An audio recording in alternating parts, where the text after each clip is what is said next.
ሶስት ባለው ጊዜ እንደ አብርሃም እንደ ይስሐቅ እንደ ያዕቆብ የምንለው አይደለም። ወይም እንደ ጳውሎስ እንደ ጢሞቴዎስ እንደ ስልዋኖስ የምንለው አይደለም። ለአብርሃም ለይስሐቅ ለያዕቆብ የአካል የስም የግብር ሶስትነት አላቸው። የባህሪ የህልውና የፈቃድ አንድነት ግን የላቸውም። ወይም ደግሞ በአንድ ዙፋን ላይ እንደተቀመጡ እንደ ሶስት ነገስታት የምንለው አይደለም። ሶስት ነገስታት በአንድ ዙፋን ተቀመጡ እንጂ አንዱ በአንዱ ውስጥ የለምና አብ ግን ለወልድ ለመንፈስ ቅዱስ ልብ፣ ወልድ ለአብ ለመንፈስ ቅዱስ ቃል፣ መንፈስ ቅዱስ ለአብ ለወልድ እስትንፋስ ሆኗቸው አንዱ ህልው ሆኖ በሌላው አለና ከኪሩቤልም ትበልጫለች።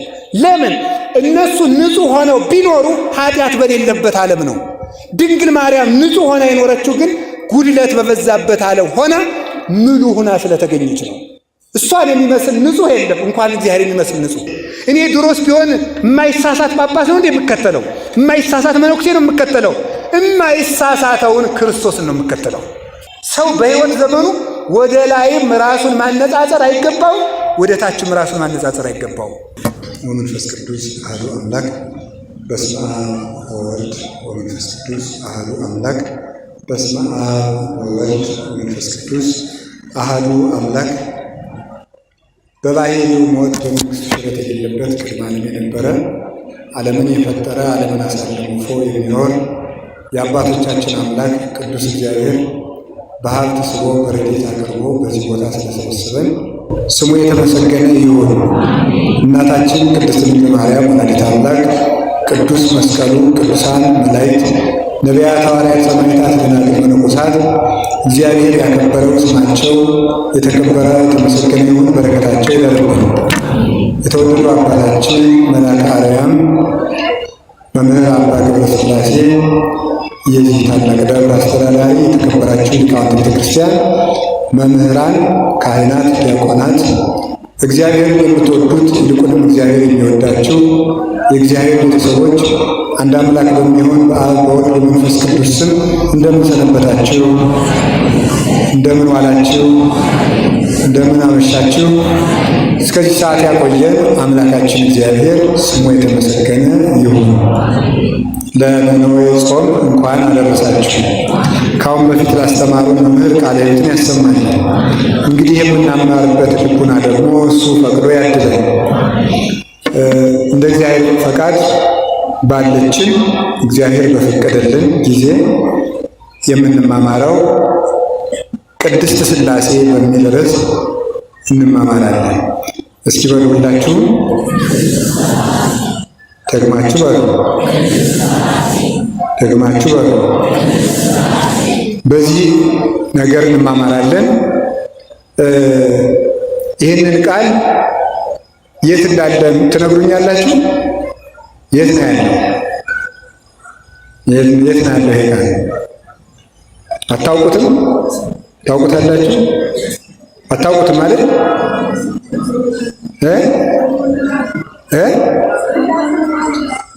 ምን አላችሁ?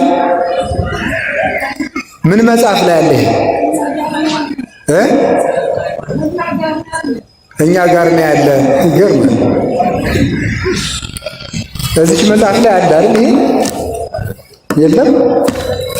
እዚች መጽሐፍ ላይ አለ። ቅድስት ሥላሴ የዘወትር ጸሎት ላይ የምታገኙት ቃል ነው አይደል?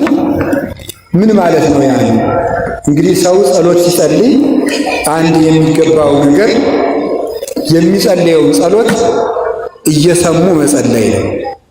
ብዙ ጊዜ ጸሎት ስንጸልይ ሐሳባችን ይበተናል እና ሐሳባችን ከሚበተንባቸው ምክንያቶች በጣም ብዙ ናቸው። ራሱን ችሎ አንድ ትምህርት የሚሆን ነገር ነው። ሐሳባችን ከሚበትኑት ነገሮች አንዱ የጋኔን ፈተና ነው። ስንጸልይ ሐሳባችን የሚበትንበት ምክንያት ስንጸልይ ሐሳባችን ስለሚበተን ጸሎቱን እግዚአብሔር አይቀበለውም ብለን ጸሎት እንድናቋርጥ ነው። ሰይጣን በምድር ላይ ከሚጠላቸው የጽድቅ ሥራዎች ዋናውና ትልቁ ጸሎት ነው። ከሁሉም የጽድቅ ሥራዎች ጸሎትን ሰይጣን ይጠላል።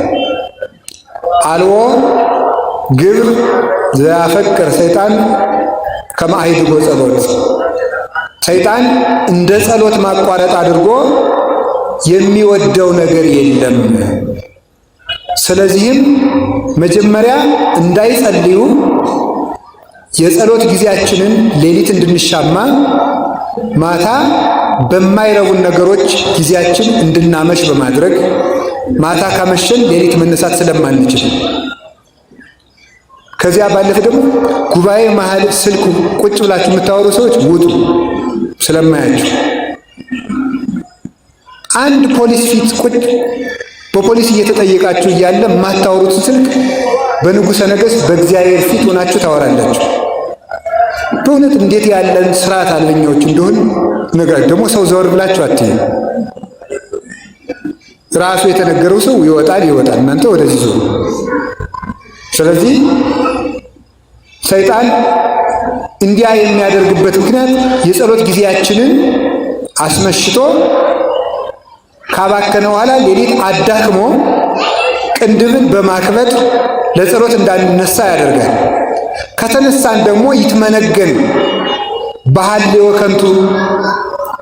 ከንቱ ነገሮችን በማሰብ ልቡናን ይበትናል።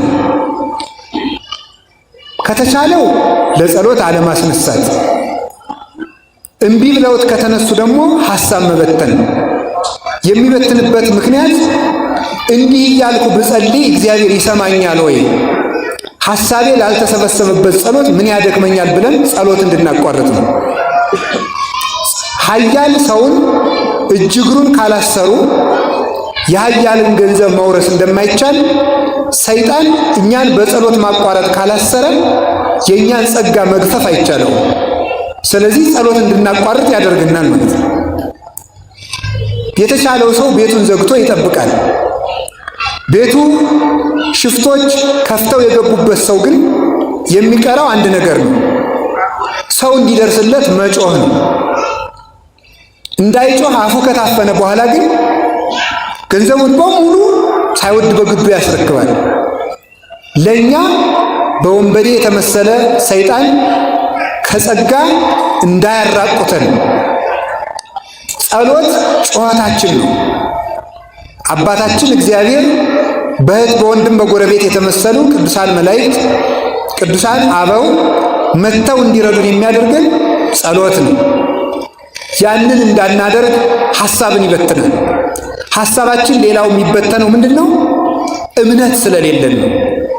እምነት ስለሌለን ስንጸልይ ሐሳባችን ይበተናል። እንዴት ነው እምነት ስለሌለን ማለት? በሕይወታችን ዙሪያ ያሉትን ችግሮች ነገ ምንድን ነው የሚሆኑ ብለን እናነሳቸዋለን።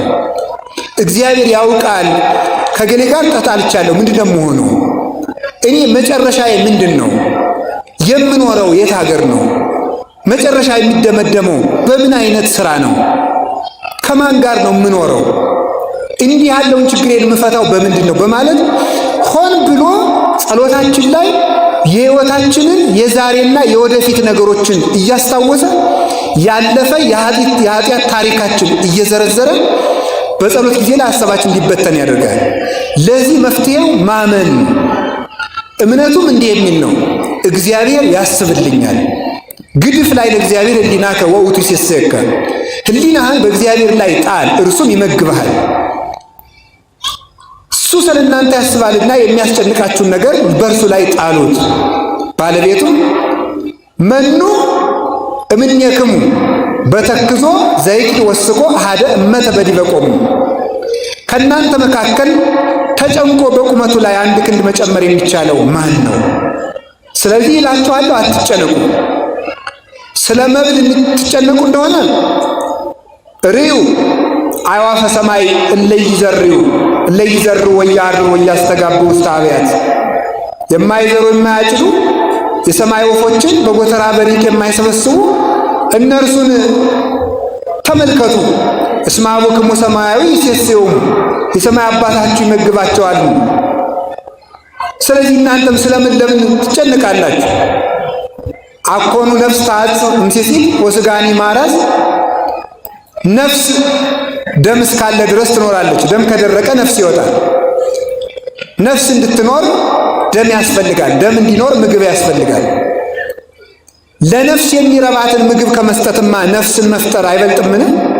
ወስጋኒ ማራዝ ለስጋ የሚገባውን ልብስ ከመስጠትማ ስጋን ካፈር አንስቶ መፍጠር አይበልጥምን? ስለዚህ እናንተ እምነት የጎደላችሁ ስለምን ትጨነቃላችሁ? አኮኑ አንትሙ ትሄይስዎሙ ከአዕዋፍማ እናንተ አትሻሉምን? አንድም እስራኤል ዘሥጋን ተመልከቷቸው። ወፍ የተባሉ እነሱ ናቸው። ወፍ ርስት እንደሌለው ርስት ሳይወርሱ በበረሃ በመና በደመና ይመግባቸው ነበርና እነሱን ተመልከቱ። ከወፎች እናንተ አትበልጡምን? ማለት ከእስራኤል እናንተ ትበልጣላችሁ። እስራኤል የሚወርሱት የምድር ርስት፣ የወጡት ያመለጡት ከምድር ጠላት፣ የሚጠፋላቸው የምድር ጠላት እንዲህ ያለ ነው። እናንተ ግን የምትወርሱት የሰማይ ርስት፣ የጠፋላችሁ የሰማይ ጠላት፣ ያመለጣችሁ ከዘላለም እሳት። እንዲህ ከሆነ በቃል ኪዳን ከከበሩት ከእስራኤልማ በልጅነት የከበራችሁ እናንተ አትበልጡምን? ስለዚህ ከእስራኤል የበለጠ ሐሳብ ይኖራችሁ። ለእስራኤል ካሰበላቸው ለእናንተማ እንዴት አያስብላችሁ? ቅዱስ ዮሐንስ አፈወርቅ ይህን ሲናገር የቅዱስ ጳውሎስን መልእክት ሲተረጉም ይትባረክ አቡሁ ለእግዚእነ አምላክነ ወመድኃኒነ ኢየሱስ ክርስቶስ ዘባረከነ በኩሉ በረከት መንፈሳዊት በኢየሱስ ክርስቶስ ዘበሰማያት። በሰማይ በጌታችን በመድኃኒታችን በኢየሱስ ክርስቶስ በሰማይ ባለ በረከት የባረከን የጌታችን የመድኃኒታችን ኢየሱስ ክርስቶስ አባት እግዚአብሔር ይመስገን ይላል። በሰማያዊ በረከት ያለው ለምንድን ነው? የቀድሞው አውራሹ ሙሴ ወራሾቹ እስራኤል፣ ዛሬ አውራሹ ክርስቶስ ወራሾቹ ክርስቲያን። የቀድሞው ርስቱ የሚነጠቅና የምድር ርስት፣ የዛሬው የሰማይ ርስት። የቀድሞው የዕድሜ በረከት፣ የዛሬው ደግሞ የዘላለም ዕድሜ፣ የዘላለም ሕይወት። የቀድሞው ከፈርዖን ማምለጥ፣ የዛሬው ከዲያብሎስ ማምለጥ። የቀድሞው ከፈርዖን ሰራዊት ማምለጥ፣ የዛሬው ከዲያብሎስ ከአጋንንት እጅ መውጣት። የቀድሞው ከግብፅ መውጣት፣ የዛሬው ከሲኦል መውጣት። የቀድሞው የአብርሃም ልጅ መሆን፣ ዛሬ የእግዚአብሔር ልጅ መሆን። የቀድሞው እስራኤልን መውረስ፣ ዛሬ መንግሥተ ሰማያትን መውረስ። የቀድሞ በግ መብላት፣ ዛሬ ክርስቶስን መመገብ። ቀድሞ ከዓለት የፈለቀ ውሃ መጠጣት፣ ዛሬ የዘላለም ሕይወት ኢየሱስ ክርስቶስን ደም የሕይወት ውሃ ክርስቶስን መጠጣት። ቀድሞ እስራኤል ልብስ አልወለቀ ጫማ አላለቀ፣ ዛሬ ክርስቶስን መልበስ። በዚህ ያለ በረከት የባረከን ቀድሞ የእህል በረከት፣ ዛሬ ግን በረከታችን የኢየሱስ ክርስቶስ ሥጋና ደሙ። እክል ያጸና ኃይለ ሰው የምድር እህል ቢበሉት የምድር ሥጋን ያበረታል።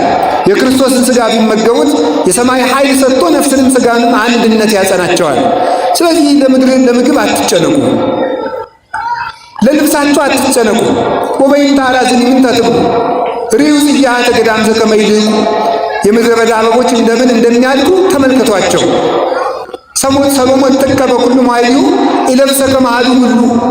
ሰሎሞን እንኳን በዚያ ባለጸግነቱ ከአበቦች እንዳንዱ አድርጎ አልለበሰም። ማለት የአበባ ምንጣፍ ቢያስነጥፍ አበቦችን አይቶ ነው። አበቦች ግን ከባህሪያቸው አንቅተው ይለብሳሉ። ወናሁ ጽጌ ገዳም ዘዮም ሀሎ ዘከመዝ ያለብሶ እግዚአብሔር።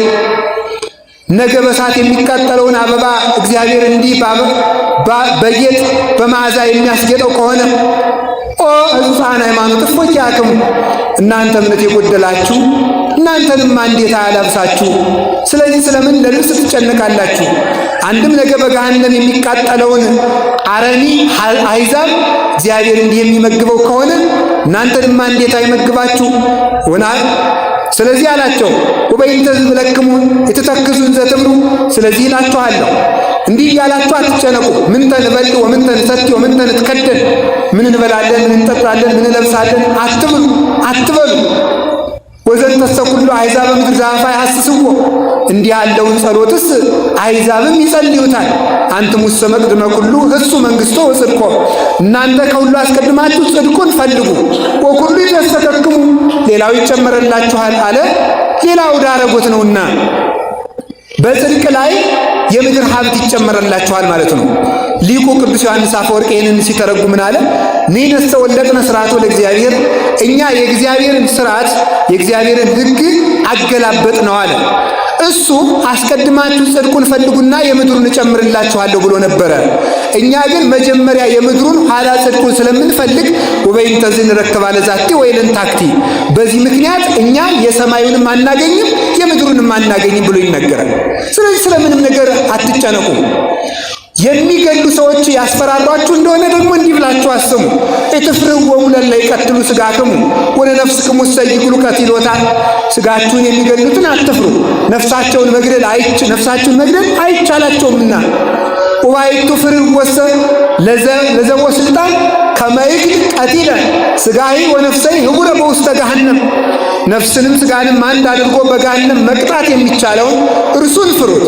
በሥጋችሁ የሚገሉትን ግን አትፍሯቸው። አንድ ቀን ቢገሏችሁ ሁልጊዜ አይገሏችሁም። በሥጋ ቢገሏችሁ በነፍስ አይገሏችሁም። በምድር ቢገሏችሁ በሰማይ አይገሏችሁምና እንዲህ ያለውንም ቢሆን አትፍሩ። ሞቶ የቀረ ክርስቶስ አለን? የለም፣ እሱ ተነስቷል። ክርስቶስ ሞቶ እንዳልቀረ ክርስቲያኑ ሞቶ አይቀርም። ሞት ወደ ክርስቶስ የምንሄድበት መንገድ ሆኖ ተለውጧል በክርስቶስ ሞት። አሁን ሞት ለክርስቲያን መንገዱ እንጂ መፍሪያው አይደለም። ስለዚህ አትጨነቁ። ጭንቀት ጸሎትን ያስተጓጉላል፣ እምነት መጉደል ነው እንዲህ ያለው ነገር። ስለ ሁሉም ነገር እግዚአብሔር ያስብልኛል በሉ። እስኪ ሁላችሁ እግዚአብሔር ያስብልኛል በሉ። ማን ያስብልኛል? እግዚአብሔር ያስብልኛል ካላችሁ ልባችሁ ይሰበሰባል። ሌላው ለሚጨምርላችሁ ነገር ደግሞ ምንድን ነው? የምንጸልዩ ነገር መስማት ነው። በጸሎት ጊዜ መሳተፍ ያለባቸው አካላት አሉ። ምን ናቸው? እግር ይሳተፋል፣ እጅ ይሳተፋል፣ ዓይን ይሳተፋል። ከዚያስ ደግሞ ምንድን ነው? ጆሮ ይሳተፋል። ጆሮ ሲሳተፍ ልብ ይሳተፋል። ልብ ከታሰረ ደግሞ ከዚህ በኋላ ሁሉም ነገር የተሰበሰበ ይሆናል። ይሄን እኮ ጌታችን መድኃኒታችን ኢየሱስ ክርስቶስ ዓይን ብታሰናክል ካንተ አውጥተህ አላት፣ እጅ ብታሰናክል ካንተ ቆርጠህ አላት፣ እግር ብታሰናክል ካንተ ቆርጠህ አላት። ምን ማለቱ ይሆን? እጅ ሰነፍ ከሆነችብህ ቆርጠህ ጣላት ማለት ፈቃዷን ቁረጥባት። ፈቃዷ ምንድን ነው? ማረፍ። አንተ ደግሞ ፈቃዷን ቁረጠውና ዘርጋት ለጸሎት። እግር ብታሰናክል ቆርጠህ ጣላት። እግርን በመጋዝ ቁረጠው ማለት አይደለም። ቆሜ አልጸልይም ብትል መቀመጥ ነው የምፈልግ፣ መተኛት ነው የምፈልግ፣ ማረፍ ነው የምፈልግ ብትል ፈቃዷን ቁረጠው። እምቢ በልና ቆምበት ማለት ነው። በቀዊም ቅጣው። ዓይን ብታሰናክል ካንተ ቅጣት። ማረፍ ነው የምፈልገው፣ መተኛት ነው የምፈልገው፣ ማንቀላፋት ነው የምፈልገው፣ ስራ አለብኝ፣ ደክሞኛል ብሎ ዓይን ማንጎላቸት ከፈለገ ካንተ አውጥተህ ጣላት። ፈቃዷን ቁረጥና ባንቃይዶ ቅጣት። እግዚአብሔር ተጠብቁ። ሀቤ ካንቃይዶና ይንተነ ዘትነብር ውስተ ሰማይ ወበከመ ዓይነ አግብዝ ውስተ ዳጋይስቲሆሙ ወበከመ ዓይነ ዓመት ውስተ ደግዝታ ከማይንቲና በእግዚአብሔር አምላክ ነስካመ ይሳሃለነ። አቤቱ በሰማይ የምትኖር ሆይ ዓይኖቻችንን ወደ አንተ አነሳን። መዝሙር 122 ላይ ቅዱስ ዳዊት ሲናገር የባሪያ ዓይን ወደ ጌቶቹ እንደሆነ የገረድም ዓይን ወደ እመቤቷ እንደሆነ ደመወዟን ጠብቃ ተስፋ አድርጋ አቤቱ የእኛም ዓይኖች ወደ አንተ እናንጋጥታለን። ተሳሃለነ እግዚኦ ተሳሃለነ። እስከ መቼ ድረስ ትለኝ እንደሆነ ይቅር እስክትለን ድረስ አቤቱ ይቅር በለን። እስመ ሰገምነ ጸለተ ብዑላን ወአሳረኩያን። የባለጸጎችና የትዕቢተኞችን ስድብ ነፍሳችን ጠግባለችና አቤቱ ይቅር በለን። ይቅር እስክትለን ድረስ ዓይኖቻችን ወደ አንተ እንሰቅላለን። ዓይን ባንቃይዶ ይቀጣል፣ ወይም ደግሞ በሰቂለ ሕሊና ቢታመም ደግሞ ተመልከቱ። ቤተክለከ ሰፊሃዴከ ስፎ ለሕሊናከ። እጅህን ዘርግተህ መጸለይ ካቃተ ሕሊናህን ዘርግተህ ጸልይ። ወደ ምን የምንዘረጋው? ወደ ቀራንዮ እንዘረጋዋለን፣ ወደ ቤተልሔም እንዘረጋዋለን፣ ወደ ግብፅ ሲሰደድ እንዘረጋዋለን፣ ወደ ደብረ ታቦር እንዘረጋዋለን። ብርሃነ መለኮቱ ሲገልጥ ህብስት ሲያበረክት ወደዚያ እንልከዋለን። ሚመጣን ቅዱሳን ሐዋርያት ስለ እንጀራ ሲጨነቁ አንድ ቀን ጌታ እንዴት ያላቸው? እናንተ እምነት የጎደላችሁ 5 እንጀራ አምጥታችሁ ስንት አድርጌ ነው የሰጠኋችሁ? 7 እንጀራ ሰጥታችሁ ስንት ሰው ነው ያበላው? ያንን እያስባችሁ ስለ ምግብ ትጨነቃላችሁ ብሎ ቅዱሳን ሐዋርያትን ገስጿቸዋል። በዚያ በታሪክ የጌታችን የመድኃኒታችን ኢየሱስ ክርስቶስ ክርስቲያንነት ማለት ምን ማለት ነው? ክርስቶስ በምድር ላይ ካደረጋቸው ስራዎች ውስጥ በአካል ያሉን ያህል መቁጠር ማለት ነው። ተራራ ሲወጣ በተራራ ላይ ቁጭ ብሎ ተገኝቶ አብሮ መገሰጽ፣ መርከብ ውስጥ ሲገባ አብሮ መግባት፣ አብረን እዚያ ውስጥ እንዳለን በእኛ ውስጥ በእኛ ላይ የነገር የዝሙት የኃጢአት ማይበል ሲነሳብን የዚያን ጊዜ ምን ማለት አለብን? በእውነቱ አቤቱ ንቃ እግዚኦ ለምን ትትነጉም አድነን እግዚኦ ከመ ንሙት እንዳንጠፋ አድነን ብሎ ከመርከቢቱ ውስጥ እንዳለን አስበን ከነገርነው መድኃኔዓለም እንደዚህ አድርጎ የሚወደው ነገር የለም። ትናንት የሰራውን ነገር እንደሚያስታውሰት አድርጎ ዛሬ የሚወደው ነገር የለም። አይሁድን እኮ የሚወቅሳቸው እኮ በዚህ ነበር። አባቶቻችሁ ያልገደሉት ነቢይ ወዴት አለ? ለአባቶቻችሁ መና ወርዶላቸው ነበረ። እናንተ የነቢያትን መቃብር የምትሰሩ የተለሰናችሁ መቃብራት፣ ያን ሁሉ ነገር ተመልከቱ። ሙሴንስ ብታምኑት ኑሮ እኔን ባመናችሁ ነበር። አኳነ ዘአስተዋድየክሙ ሀበ እግዚአብሔር አላ ውእቱ ሙሴ። ተመልከቱ፣ ያስተዋድየክሙ እናንተ የምታምኑት ሙሴ ስለኔ ይከሳችኋል፣ ስለሱ ነግሬያችኋለሁ ብሎ እግዚአብሔር ሰውን የሚወቅሰው አንዱ በታሪክ ነው። እግዚአብሔር በታሪክ ይወቅሳል ሰው። በታሪክ የሚወቅሰው ምንድን ነው? ራበኝ ብለህ የምትጠረጥረኝ መና ሳወርድ ያደረግኩትን ኃይሌን የት ረስተኸው ነው? ፈራው የምትለኝ በኃይል ከፍዬ ማሻገሬን የት ጥለኸው ነው?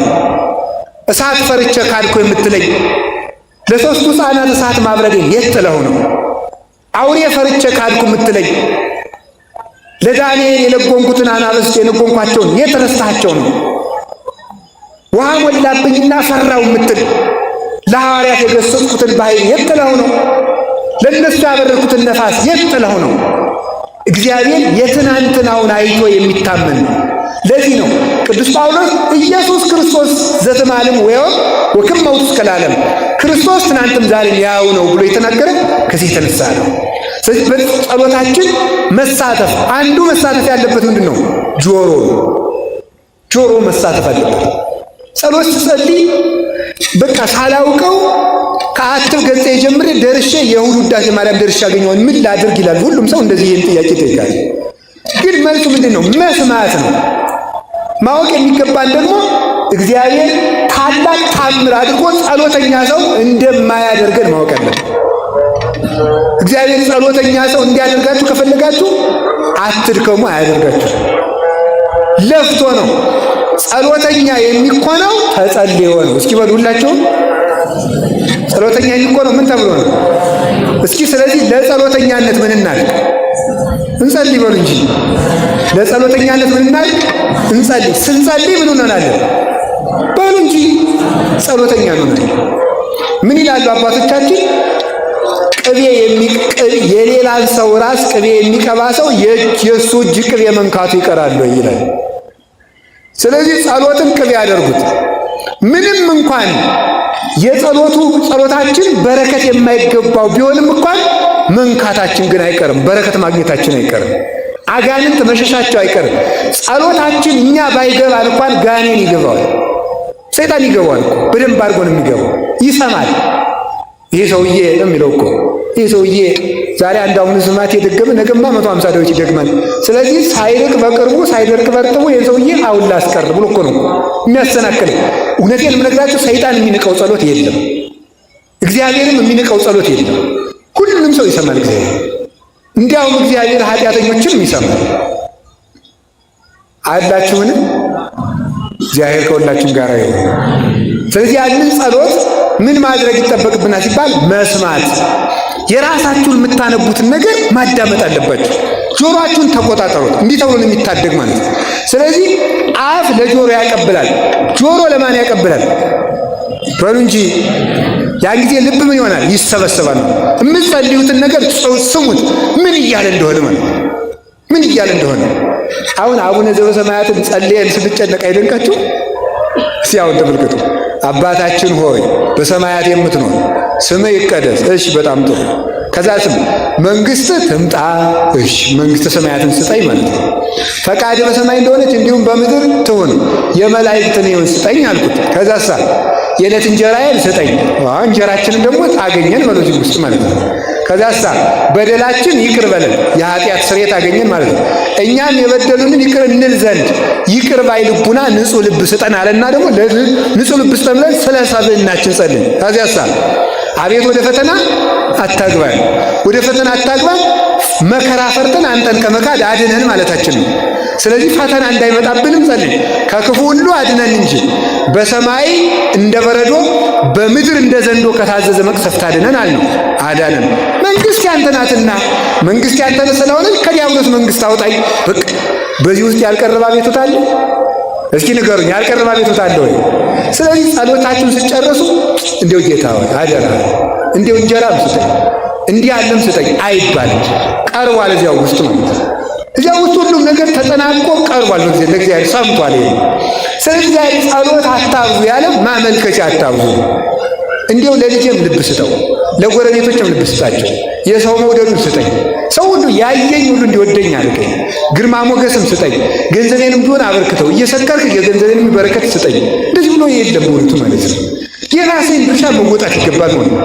ስለዚህ እንዲህ ያለ የቃላት ድሪቶ አታብዙ። እንደ ፈሪሳውያን አትሁኑ። እስመ ይመስሎሙ በአብዝሖነ እባቦሙ ዘይሰምዖሙ እግዚአብሔር። ንግግር በማብዛት እግዚአብሔር የሚሰማቸው ይመስላቸዋልና። ስለዚህ እምነታችን ጸሎታችን ላይ መጣል አለብን። ያንን ስትሰሙት እዚህ ውስጥ ያልተናገሩት ደስ ይላቸዋል በእውነቱ ማለት ነው። እግዚአብሔርን አባቴ ብሎ ከመምጣት በላይ ምን ክብር አለ በእውነቱ ማለት ነው። እግዚአብሔርን አባት አድርጎ ከመመለስ በላይ አለ እንዴ? በፍጹም። ሀብት ያለው አባት አለኝ እኔ ይህን ነገር ይዘን በስንቱ አባት እንኳን እየተመካንበት አይደለም? በሰረቁ አባቶቻችን እየተመካን አይደለም? በሌባ አባቶቻችን፣ በነፍሰ ገዳይ አባቶቻችን አይደለም ጀግንነት ብለን እየተጋደልን ያለ? በእግዚአብሔር አባትነት እንዴት ደስ አይለንም? ደስ ብሎን እምነታችን በሱ ላይ ጥለን ሕፃን ልጅ ሌላ ሰው ሲታቀፈው ነፍስ ከለየ በኋላ ያለቅሳል። እናቱ ስትታቀፈው ለጥ ብሎ ይተኛል። የእናቱ ጀርባ እንደሆነ አምኖ እኮ ነው ማለት ነው። ከዚህ በላይ ሕፃን ልጅ እናቱን ከሚያምናት ሁሉ በላይ በእግዚአብሔር ትከሻ ማረፍ አለብን። ልብ የሚሰበሰበው እንደዚህ ነው። እኔ አቅም የለኝም፣ አንተ ስለ እኔ አስብልኝ፣ እንዲያው እኔን ለራሴ ከማሰብ አድነኝ ማለት አለብን በእውነቱ ማለት ነው። እኔን ለራሴ ከማሰብ እንዲሁም አንድ ቅዱስ የበረሃ አባት ብሎ ጸለየ፣ ጌታዬ ሆይ ይህንን አድርግልኝ ብዬ ከመጸለይ አድነኝ። ይህን አድርግልኝ ከማለት እንዲሁ አድነኝ። አንተ ሳልጠይቅ ሁሉን አድርገህልኛል። ፍጠረኝ ብሎ የተፈጠረ የለማ፣ እንዲህ አድርገኝ ብሎ የተፈጠረ የለም። ስለዚህ እግዚአብሔር ሳንጠይቀው እንደፈጠረን ሳንጠይቀው የሚፈልገውን ይሰጠናል። እንዴት ብለን እንደምንለምነውም ራሱ አስተምሮናል። ስለዚህ መስማት አለብን። አሁን ከምንሰማቸው ልንሰማቸው ከሚገቡን ጸሎቶች አንዱ ይች በጣም ጥቂቷ ጸሎት ማንም ትባል አትብ ገጽ የምትባለው ናት። በሉሽ በሏት በግዕዝ አትብ ገጽ። እሺ በሉ እንጂ አትብ ገጽ ብቻ ነው እንደምታውቁት። ወኩለንታይ በሉሽ። እሺ በትምህርተ መስቀል እሺ በሉ አማትቡበታው እስማ እሺ ስታማትቡ ዝም ብሎ እንደዚህ አይደረግ። በትክክል ግንባራችሁን መንካት አለባችሁ በመስቀል። አይኑሮዬን ከተቆጣጠረ ሰይጣን አድነኝ ማለት በስማ። አሁን ደግሞ ልባችሁን በወልድ በግራ ያለውን አርቅልኝ። እሺ በመንፈስ ቅዱስ በቀኝ ያለውን ደግሞ አርቅልኝ። አሐዱ አምላክ አሜን። እሺ አሐዱ አምላክ አሜን አላለም። እሺ በስመ አብ ወወልድ ወመንፈስ ቅዱስ አሐዱ አምላክ በቅድስት በቃ ይችን ቃል ብቻ ነው የምነግራችሁ። ምንድነው ቅድስት ሥላሴ ማለት? ይችን ብቻ ስትጸልዩ እንድትሰሟት ነው። አያችሁ፣ በዚያውም ብልጥነት እንዳይሆን እንጂ ቅድስት ሥላሴ የምትል ቃል ባነስ ሳትሉ ስለማትሉ በጸሎት እንድታስቡ ብዬ ነው። ያው ሰው አያችሁ፣ ሰው ለራሱ ጭምር ነው የሚኖረው። ስለዚህ በቅድስት ሥላሴ ብላችሁ ሳትሉ ስለማትሉ፣ ስለዚህ በጸሎት ሳታስቡኝ አትሉም ማለት ነው። ይሄን አምናለሁ እንግዲህ። ስለዚህ በቅድስት ሥላሴ በሉ እስቲ በሉ እንጂ። ቅድስት ሥላሴ ማለት ምን ማለት ነው የሚለውን በቃ አጭር ነገር ነው። ስለ ቅድስት ሥላሴ ወር ብናምርም ምስጢረ ሥላሴ ብንማር አያልቅም። እኔ መናገር የፈለግኩት አንድ ጥቂቷን ነገር ነው የምነግራችሁ። ቅድስት ሥላሴ ማለት ልዩ ሶስትነት ማለት ነው። እስኪ በሉ አቤት። ልዩ ሶስትነት። ልዩ ሶስትነት ማለት ምን ማለት ነው? ልዩ ሶስትነት አሁን እግዚአብሔር አንድም ሶስትም ነው ሲባል ስለ ሃይማኖታችን ልናውቀው የሚገባን ነገር ምንድነው? ከቁጥር ሕግ መውጣት አለብን። እኛ በምናውቀው ሶስት እግዚአብሔር አይታወቅም። እኛ የምናውቀውን ሶስት በሙሉ ብንዘረዝር እግዚአብሔር እንደነዚያ አይደለም።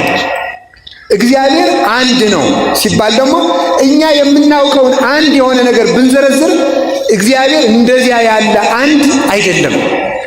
የክርስቲያን ሃይማኖት ብዙ አምላክ መደርደር መስሏቸው ወደ ክርስትና ሃይማኖት የማይመጡ ሰዎች እንቅፋት የሚሆንባቸው የእግዚአብሔርን ሶስትነት በቁጥር ሕግ ስለሚያስቡት ነው። ሶስት የሆነ ነገር ከሆነ እግዚአብሔር ሶስት አካል ካለው ሶስት አምላክ ማለት ነው ብለው ስለሚያስቡ ነው። ሶስት አምላክ ስላለው ሶስት አምላክ ስለሆነ በሶስት አምላክ አናምንም፣ ብዙ አምላክ ነው የክርስቲያኖች ብለው ስለሚያስቡ ነው። አንድ ደግሞ ብለው የሚያምኑበት ምክንያት እግዚአብሔር አንድ አካል እንደ አንድ ሰው ያለ ስለሚመስላቸው ደግሞ ያንን ይቀበላሉ። ስለዚህ የእግዚአብሔር አንድነት እኛ እንደምናውቀው አንድ አይደለም። የእግዚአብሔር ሶስትነት እኛ እንደምናውቀው ሶስት ያለ ስላይደለም ይባል ልዩ ሶስት ይባላል ማለት ነው። እኛ የምናውቀው ሶስት ካልተጨፈለቀ በቀር አንድ መሆን አይችልም። ሥላሴ ግን ሳይጠቀለሉ አንድ ሆነው ይኖራሉ። ልዩ ሶስት። እኛ የምናውቀው አንድ ካልተከፈለ በቀር ሶስት መሆን አይችልም፣ ወይም ካልተቆረጠ በቀር። ሥላሴ ግን ሳይከፈሉ አንድ ሆነው ይኖራሉ። ሳይከፈሉ አንድ ሆነው ይኖራሉ። ሳይጠቀለሉ ሶስት ሆነው ይኖራሉ። ስለዚህ ስለማይጠቀለሉ ሶስት ከሆኑ ነገሮች ሁሉ ልዩ ሶስት፣ ሳይከፈሉ ሶስት መሆን ስለሚችሉ የማይከፈሉ ልዩ አንድ። ስለዚህ እግዚአብሔር ልዩ አንድ ነው፣ ልዩ ሶስት ነው ማለታችን ነው። ስለዚህ እንዲህ ብሎ ይናገራል፣ ሰማይ ከምድር እንደሚርቅ እንዲሁ ከሐሳባችሁ ሐሳቤ ከሐሳባችሁ ይርቃል ይላል ትንቢተ ኢሳይያስ ምዕራፍ 55 ላይ ሲናገር፣ ሰማይ ከምድር እንደሚርቅ ሐሳቤ ከሐሳባችሁ እንዲሁ ይርቃል። ቅዱስ ጳውሎስ ከክርስቶስ መስቀል የወጡትን ሰዎች ሲወቅሳቸው ፊልጵስዩስ ምዕራፍ 3 ላይ ሲናገር ሐሳባቸው ምድራዊ ነው ብሎ ይናገራል። በምድር ሐሳብ የእግዚአብሔር ሐሳብ አይታወቅም። የእግዚአብሔር ሐሳብ የሚታወቀው በእግዚአብሔር ነው። የሃይማኖት ዕውቀት ከእግዚአብሔር በእግዚአብሔር ወደ እግዚአብሔር የሚያደርስ ነው ይላሉ ሊቃውንት። እንዲያውም ምን ይላሉ አባቶቻችን? ጌታችን ኢየሱስ ክርስቶስ ሲናገር ምንድን አለ? እኔ መንገድ ነኝ ብሏል። እኔ ምንድን ነኝ አለ? እኔ መንገድ ነኝ። ምን ማለት ነው ብለው ሲናገሩ ሊቃውንት ይህን ሲተረጉሙ ይላሉ እግዚአብሔር የሚታወቀው በእግዚአብሔር ነው ማለቱ ነው ይላሉ። እግዚአብሔር በማን ይታወቃል? እግዚአብሔር በማን ይታወቃል? በእግዚአብሔር። ስለ እግዚአብሔር ከተናገረው ውጪ ማወቅ አይቻልም። እግዚአብሔርን ለማወቅም እግዚአብሔር ያስፈልጋል። በእግዚአብሔር መሪነት፣ በእግዚአብሔር ንጹሕ ልቡና ሰጭነት፣ በእግዚአብሔር ጥበብ ገላጭነት እግዚአብሔር ይታወቃል። ወደ እኔ ለመድረስም እኔው ነኝ የማደርሳችሁ ማለት ነው። ይህንን ራሱ ሲናገር ልንገራችሁ። የማቴዎስ ወንጌል ምዕራፍ 11 ላይ ሲናገር እንዲሁ ላይ ይናገራል። እንዲህ አለ፣ አልቦ ዘየአምሮ ለአብ ዘእንበለ ወልድ ባሕቲቱ ወአልቦ ዘየአምሮ ለወልድ ዘእንበለ አብ ባሕቲቱ። አብን ከወልድ በቀር የሚያውቀው የለም፣ ወልድን ከአብ በቀር የሚያውቀው የለም። ወለዘፈቀደ ወልድ ይካስት ሎቱ። ነገር ግን አብና ወልድ መንፈስ ቅዱስ እርስ በርሳቸው ብቻ ተዋውቀውበት የሚኖሩትን የነሱን የህላዌ ምስጢር ያናዋር ምስጢር ወልድ ለፈቀደው ይገልጥለታል። ለፈቀደው ማለት እሱ ለወደደው ከሰጠ እሱ ካልፈቀደ አላገኘውም ማለት ነው ወይ? ማለት እሱ የሚፈቅደው ፈቃዱን ለመቀበል ለተዘጋጁ ሰዎች ነው። ሰው ልቡን በከፈተ መጠን እግዚአብሔር የምስጢር በር ይከፍታል። ሰው ልቡን በዘጋ መጠን እግዚአብሔር የምስጢር በርን ይዘጋበታል ማለት ነው። ምስጢር መንፈስ ለመንፈሳውያን ይገለጣል። እግዚአብሔር መንፈስ ነው። እስመ እግዚአብሔር መንፈስ ውእቱ እንዳለ ራሱ እግዚአብሔር መንፈስ ነው። እግዚአብሔር መንፈስ ስለሆነ ሥጋ ለሆኑ ሰዎች የእግዚአብሔር ነገር አይገለጥም። እግዚአብሔር ሰማያዊ ስለሆነ ምድራዊ ለሆኑ ሰዎች አይገለጥላቸውም። መንፈስ የሆነውን እግዚአብሔር በመንፈስ ይታወቃል። መንፈሳዊነት ለእግዚአብሔር ዕውቀት አስፈላጊ ነው። ስለ እግዚአብሔር ወደ እግዚአብሔር የሚያደርስ መንገድ ነው ይባላል። እግዚአብሔር ወደ ራሱ የምንደርስበት መንገድ ነው። እግዚአብሔር ወደ ራሱ የምንሄድበት መነሻችን ነው። እማረ እግዚአብሔር ይጸንዕ ኅብረቱ ለሰብእ እንዲል ቅዱስ ዳዊት የሰው ጎዳናው ከእግዚአብሔር ከተነሳ ይቀናል ብሎ እንደተናገረ እግዚአብሔር ወደ ራሱ የምንደርስበት መንገድ ነው። እኔ መንገድ ነኝ ብሎ እንደተናገረ እግዚአብሔር መጨረሻ የምንደርስበትም ሀገራችን ነው። እስመ ዘባቤሁ የዐርፍ ነጽሮተ ኩሉ ነባብያን የነባቢያን የሰዎችና የመላእክት ዕውቀት የሚያበቃው እሱን በማየት ነው ይላል አረጋዊ መንፈሳዊ። እሱን በማየት የሰው ዕውቀት ይፈጸማል። እሱን በማወቅ የሰው ዕውቀት ያልቃል። እሱን ባለማወቅ የሰው ዕውቀት ያልቃል። እሱን ባለማወቅ እግዚአብሔርን ሳናውቀው ስናውቀው እንኖራለን። እያወቅነውም ላናውቀው እንኖራለን። የፈቀደውን ያህል እናውቀዋለን፣ ያልፈቀደውን አናውቀውም። ራሱ ብቻ የሚያውቀውን ለራሱ እንተውለታለን። በብሉይ ኪዳን በመጽሐፍ እንደሰማነው ተደጋጋሚም ሰምታችሁት ይሆናል ይሄን ቃል። እኔም እዚህ ቦታ ላይ ስናገረው አስታውሳለሁ። በብሉይ ኪዳን በጉ መስዋዕት ሲቀርብ እስራኤል በጉን እንዲበሉ ከታዘዙ በኋላ የበጉን ሥጋ ከበላችሁ በኋላ አታሳድሩት፣ እስከምትጠግቡ ብሉ፣ የተረፈውን ግን በእሳት አቃጥሉት ተብሎ ተነግሯል። ታዘዋል እስራኤል። በኦሪት ዘሌዋውያን ላይ ያን ዘጸአት ላይም ይሄ ተነግሯል። ለሙሴ ታዟል። በጉን በልታችሁ የመሥዋዕት በግ የተረፈውን በእሳት አቃጥሉ። ያወቃችሁትን ያህል አውቃችሁ ከሃይማኖት የተረፋችሁን የተማራችሁትን ተምራችሁ የቀረውን እግዚአብሔር ያውቃል በሉ። እግዚአብሔር ያውቃል በሉ። የእውቀት መጨረሻው ምንድን ነው ሊባሉ ሊቃውንቱ አንተ ራስህን ታውቃለህ ነው ይላሉ። ለሊከ ትጠይቅ ርእሰከ እግዚአብሔርን ማን ያውቀዋል ሲባሉ ራሱን ያውቃል ብሎ ማረፍ የእውቀት መጨረሻ ይባላል ማለት ነው። ስለዚህ ተመልከቱ፣ ስለ እግዚአብሔር አውቃለሁ እንደማለት ያለ ድፍረትም የለም። እግዚአብሔርን የማውቀውን እንደ አባትነቱ አውቀዋለሁ፣ እንደ ባህሪው ግን አላውቀውም ብሎ ዝም ማለት ነው። ይሄንን ማወቅ ይገባልና እግዚአብሔር ከዚህ ዓለም አንድ ከዚህ ዓለም ሶስት ልዩ ነው። አኮ ዘንብል ሰለስቱ ከመ አብርሃም ይስሐቅ ወያዕቆብ ሶስት ባለው ጊዜ እንደ አብርሃም እንደ ይስሐቅ እንደ ያዕቆብ የምንለው አይደለም። ወይም እንደ ጳውሎስ እንደ ጢሞቴዎስ እንደ ስልዋኖስ የምንለው አይደለም። ለአብርሃም ለይስሐቅ ለያዕቆብ የአካል የስም የግብር ሶስትነት አላቸው። የባህሪ የህልውና የፈቃድ አንድነት ግን የላቸውም። ወይም ደግሞ በአንድ ዙፋን ላይ እንደተቀመጡ እንደ ሶስት ነገስታት የምንለው አይደለም። ሶስት ነገስታት በአንድ ዙፋን ተቀመጡ እንጂ አንዱ በአንዱ ውስጥ የለምና አብ ግን ለወልድ ለመንፈስ ቅዱስ ልብ፣ ወልድ ለአብ ለመንፈስ ቅዱስ ቃል፣ መንፈስ ቅዱስ ለአብ ለወልድ እስትንፋስ ሆኗቸው አንዱ ህልው ሆኖ በሌላው አለና ከዚህ የተነሳ ከሶስት ነገስታትም የተለየ ሶስት ነው። ወይም ደግሞ ሶስት መስፈሪያ ዱቄት በአንድ ተጋግሮ አንድ ዳቦ እንደሚሆንም አይደለም። ያም ደግሞ ስንቆርሰው ስለሚቆረስ መከፈልና መጠቅለል አለበት። ሶስት ነበር፣ ስንጋግረው ተጠቀለለ፣ ስንቆርሰው ደግሞ ተከፈለ። ለሥላሴ ግን ይሄን የለባቸው ስለሆኑ ምን ብለን እናምናለን ማለት ነው? ልዩ ሶስት። ከዚህም የተለየ ለፀሐይ ሶስትነት አለ። እሳት፣ ሙቀት፣ ብርሃን ግን ደግሞ የተጠቀለለ ነው። አንድ አካል አንድ የተጠቀለለ ክብ አካል ነው ያለው። ምንም እንኳን ሶስትነት ያለው አንድ ፀሐይ በመሆኑ ሶስት አካል ያለው አንድ እግዚአብሔር ለመሆን ምሳሌ የሚሆን ቢሆንም ምሳሌ ዋናውን አካል አይገልጥምና ምሳሌ አካልን ካከለ ምሳሌ አያስፈልግም ማለት ነው። ምሳሌ ዋናውን ነገር ይመስላል እንጂ አይመስልም። ምሳሌ መምሰል የተባለ እኮ መሆን ስላልሆነ ነው። ፀሐይም መሰለች እንጂ አትሆንም። እንደ ፀሐይም አይደለም፣ መጠቅለል አለባትና። ግን ፀሐይ የተሻለ ምሳሌ ነው። ወይም ደግሞ እንደ ባህርም አይደለም። ውከት፣ እርጥበት አለው፣ ስፋት አለው።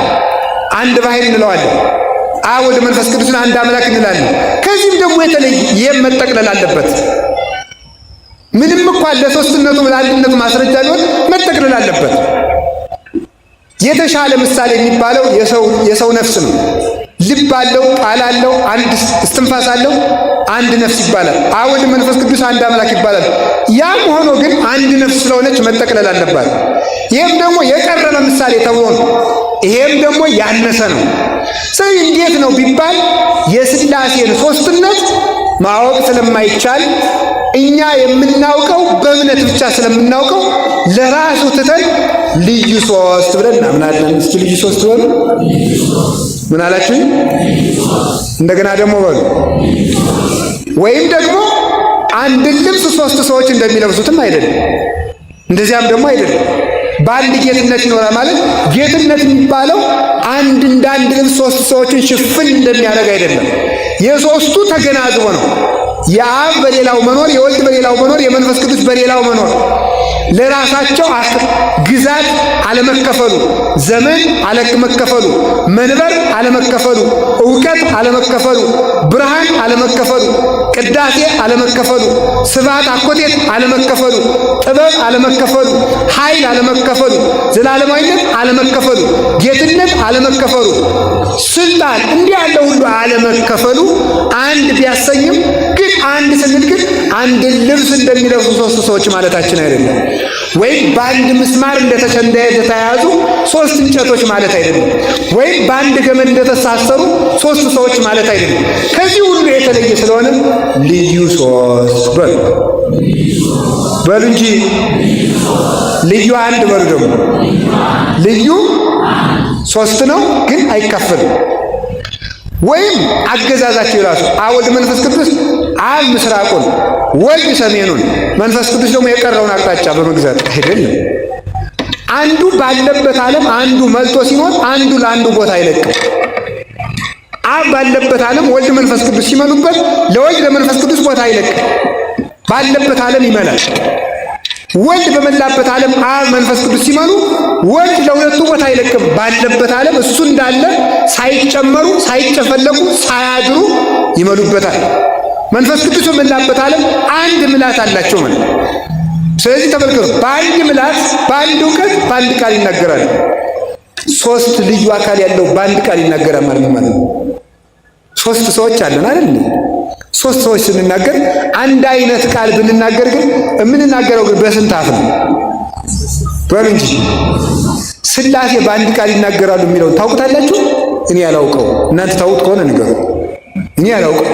ስለዚህ ማለት ይሄ ነው ልዩ አንድ። ሶስት አካል ያለው በአንድ ቃል መናገር ምን ማለት ነው? በአንድ ልብ ማሰማል ምን ማለት ነው? አንዱ በራሱ አካል እንዳለ ለሌላው ቃል ሆኖ ከሌላው አካል መኖር። ይሄ ነው ልዩ አንድነት ያለው።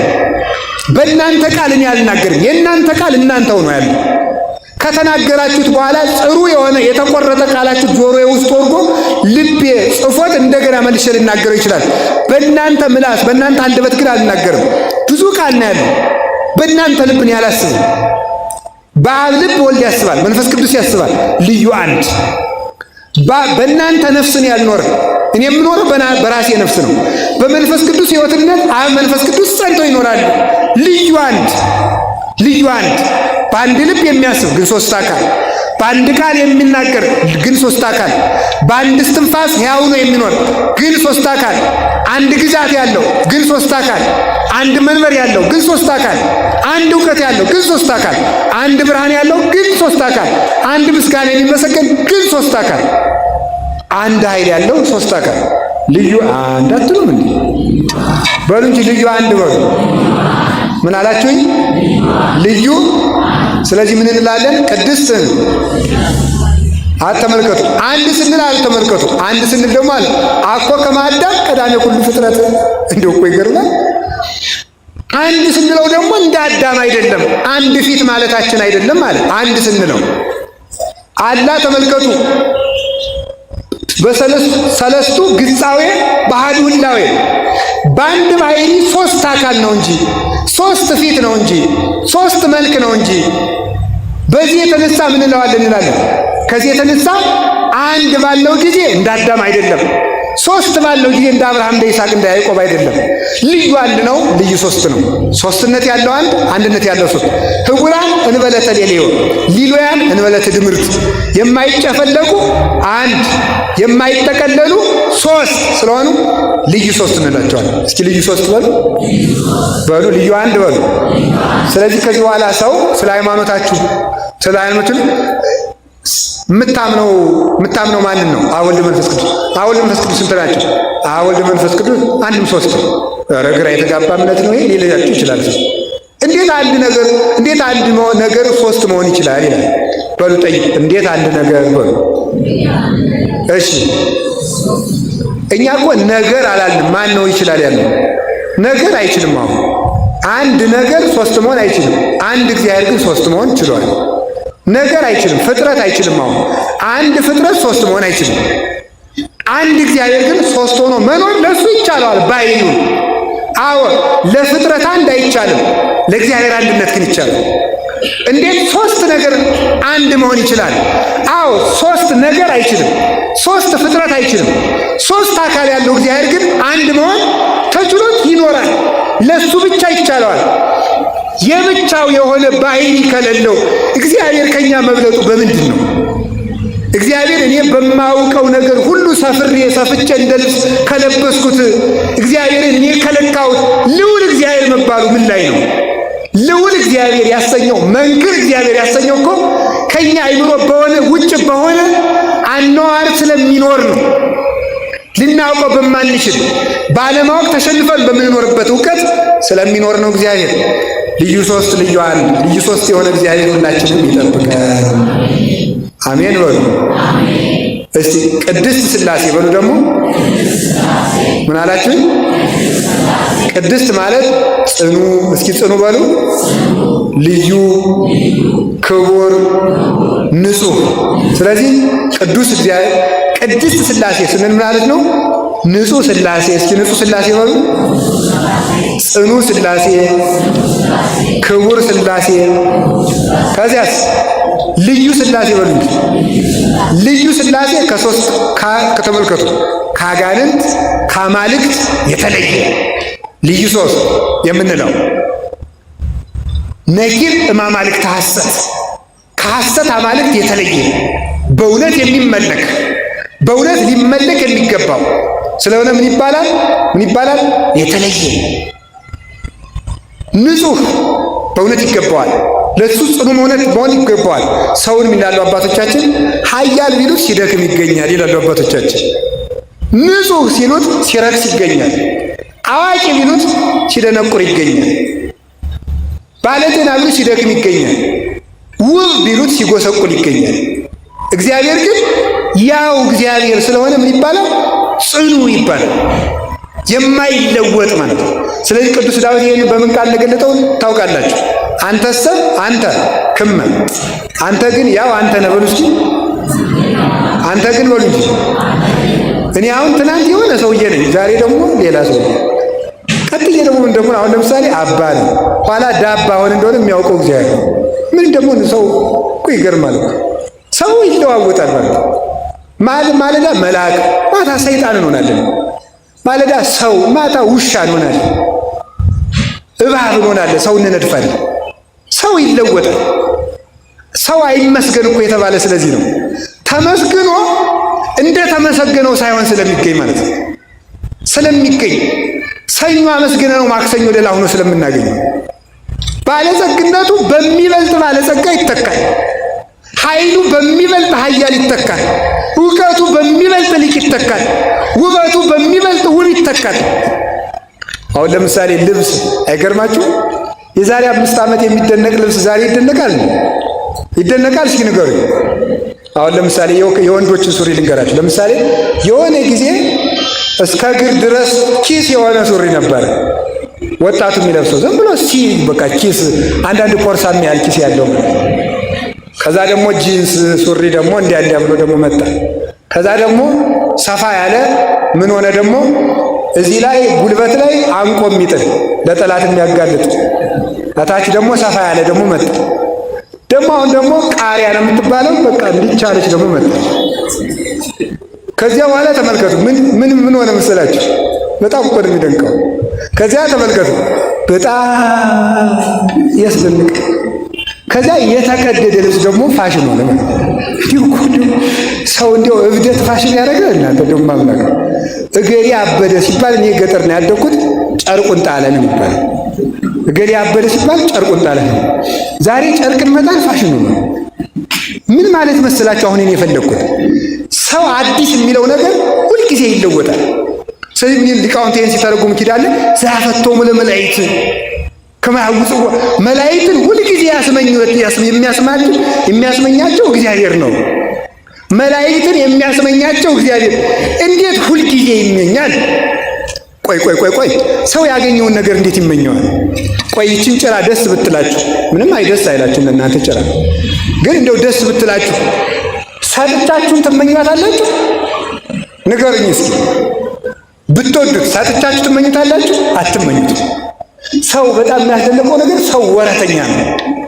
ያገኘውን ነገር መልሶ አይወደውም። እስኪያገኘው ነው የሚወደው።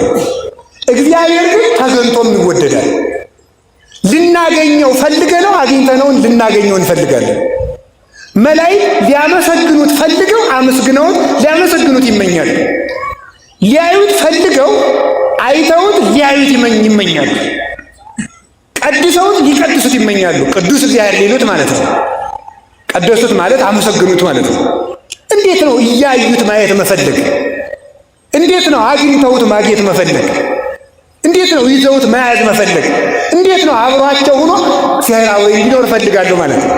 እግዚአብሔር ሁልጊዜ ስለማይለወጥ ልዩ ጽኑ ይባላል። እስኪ ልዩ ጽኑ በሉ። ምን አላችሁኝ? ልዩ ጽኑ። ለምንድን ነው ልዩ ጽኑ የሆነው? ከሌላ በተገኘ ነገር የጸና ስላልሆነ፣ ጽናቱ የራሱ ስለሆነ እሱ ብቻ ጽኑ ተብሎ ይነገርለታል። ሌላው ግን በሌላ ስለሚጸና የሚያጸናው ሲለየው ጽናቱ ይቀራል፣ ይፈርሳል። ያ ልዩ ጽኑ ነው። እግዚአብሔር ልዩ ንጹሕ ነው። ሰው እንደሆነ እንደ ነጭ ጨርቅ ነው ይላሉ። ይሄ ነጭ ነጠላ ጥቁር ቀለም ብትረጩት ይጠቁራል፣ ቀይ ቀለም ብትረጩት ምን ይላል? አቤት እንደናንተ ማለት ነው። እንደኔም ጭምር እናንተም አሁን እዚህ ሁሉም ሰው ጻድቅ ሆኗል። እግዚአብሔር የተመሰገነ። አይ ሌላ ነው ጎበዝ ነው ያልኩት። እንዳትገለብጡት እንደና አጀሬ ደግሞ ድናችኋል እያልኳችሁ እንዳይመስላችሁ። እኔ እንደዚህ አይደለም ያልኩት። እዚሁ ውስጥ ሁሉም ሰው ጻድቅ ነው ያልኩኝ። ሁላችሁም አሁን ደግ እያሰባችሁ ነው አይደለም? እዚህም እኮ ክፉ የሚያስብ አይጠፋም ነገር። አሁን እዚህ ደግ እያሰባችሁ ነው ሰው። በጣም መልካም ነው። አሁን እንግዲህ ዘማሪው ሲዘምር ሁላችሁም ዘምራችኋል። ከዚያ ደግሞ እገሌ የሚባለው ሙዚቀኛ አዲስ ዘፈን አወጣ ሲባል ደግሞ መስፈን ለሰው ሁላችሁ ለነጭ ጨርቅ በሉ፣ ጥቁርም ቀለም በሉ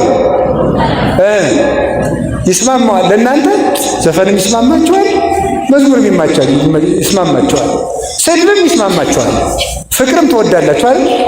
ጥርግርግ አድርጋችሁ ትሳደቡና እኔ እንዲያው ፍቅር እንዲኖረኝ ይፈልጋለሁ ይላል ሰው ማለት ነው። ኧረ ጎበዝ ነው አይደለም? እናንተ ሰው መስረቅም ደስ ይለዋል፣ ደግሞ ለቤተ ክርስቲያን አስራት መስጠትም ደስ ይለዋል አይደለም? አትዋሹ ብሎ መምከርም ደስ ይለዋል፣ መዋሸትም ደስ ይለዋል። ችግር የለውም ማለት ነው። መዘሞትም ደስ ይለዋል፣ ተክሊል ብናደርግለትም አይጠላም አይደለም? እንደሱ ነው። ሁሉም ቦታ ላይ አለው ማለት ነው። ሁሉም ቦታ ላይ እኔ አላይ ድረስ ነው በእውነቱ። እኔ ይቅርታ አድርጉልኝ፣ ድንግልና የለኝም፣ ተክሊል እንዲደረግልኝ ይፈልጋለሁ። ካለዚያ ራሴን አጠፋለሁ ያለ ልጅ ያለ ሰሞኑን አንድ ነገር ነው። እንዲሁ ወይ ወላዲታ ለምን ሲባል እናት አባቴ ምን ይለኛል፣ ጎረቤት ምን ይለኛል፣ ሁሉንም እኛ እንፈልገዋለን ማለት ነው። ለእኛ ሁሉም ይስማማል። እግዚአብሔር ግን ባህሪው አይስማማውም። ለውሃ እሳትነት አይስማማውም፣ ለእሳት ውሃነት አይስማማውም፣ ለእግዚአብሔር ኃጢአት ጨርሶ አይስማማውም እና ንጹሕ ባህሪ። ለዚህ ነው ቆይላችሁ እግዚአብሔር ምንም በተበድለው የማይቀየም ለምን እንደሆነ ታውቃላችሁ? ባህሪው ምንም መቀየም ስለማይስማማው ነው። ኃጢአት ስለማይስማማው ነው፣ ስለማይረብሸው ነው። እግዚአብሔር ፍቅር ነው የተባለበት ምክንያት በዚህ የተነሳ ነው። እግዚአብሔር ፍቅር ነው የተባለ ለምን ይመስላችኋል?